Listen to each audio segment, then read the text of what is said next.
Jennifer Lawrence, ladies and gentlemen, star of Hunger Games. I got to ask you, being a part of any film, and you have some experience being part of pre-existing franchises like X-Men. You know what it's like to have fan expectation, but I got to imagine coming into something that is such a culture phenomenon like Hunger Games must be a completely different experience. What's this been like for you? Great, because I'm a fan as well. I was a huge fan of the books, and it's exciting to see when you're making something, and then hype is the worst thing that could ever happen to a movie, and we have a lot of it. So that's a stinker on that end.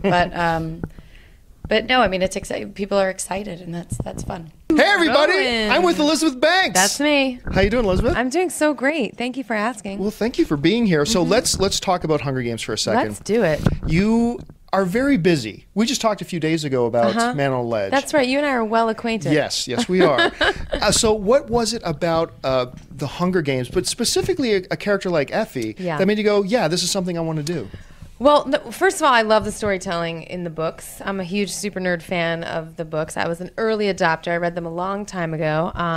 So I was, and I loved the character of Effie. She really drew me in. I think she has an amazing arc, and I just hoped that I could bring something interesting and fresh to this character, and that I would make Suzanne Collins proud. And I hear that she is. So if she's happy, I'm happy. Well, now, I did want to ask you one of the questions that had come in. Sarah Perrin asked us, for you, knowing how many fans the books have and how much we love the Hunger Games, is it hard to live up to the fans' expectations? Does that add pressure to you?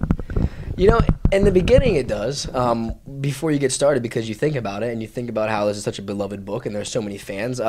For me, it's more exciting than nerve-wracking, I think, because I'm always going to go in and do my job regardless of what project it is. And as soon as you get on set, you kind of not forget about it, but it's not the most foremost thing in your mind. The thing you're thinking about the most is giving a great performance and being present in those moments. So the build-up, the anticipation was definitely worse than once we actually started shooting. Now, before we came in here, we got online. We have a couple million followers on Facebook and Twitter, and we asked them if there's anything they wanted to ask you in particular. And Irana Friara asked, to Woody Harrelson, as Katniss's and Peeta's mentor, you had to give them advice for survival. Did you at any time during shooting have a chance to sit down and give advice in acting to Josh and Jennifer? What's her name again? Ina? Yeah, Iara Faria. Iara Faria. Okay, well, Iara, I did not give any advice. That they both seem to be great, capable actors.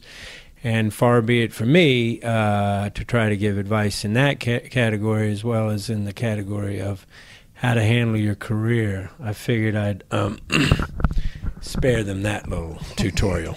Jennifer M. said, for Liam, if the Hunger Games were real, how do you think you would handle it? And which stars in Hunger Games do you think would be able to make it through? I'd pray to God that I never have to go into the Hunger Games for real, because that seems like a pretty horrible place. I mean, it's not even just the people that can, that you can get taken out by. There's booby traps everywhere, and there's all these unexpected things that happen. So it's I don't know how I would. Fingers crossed I'd make it alive, but it's tough.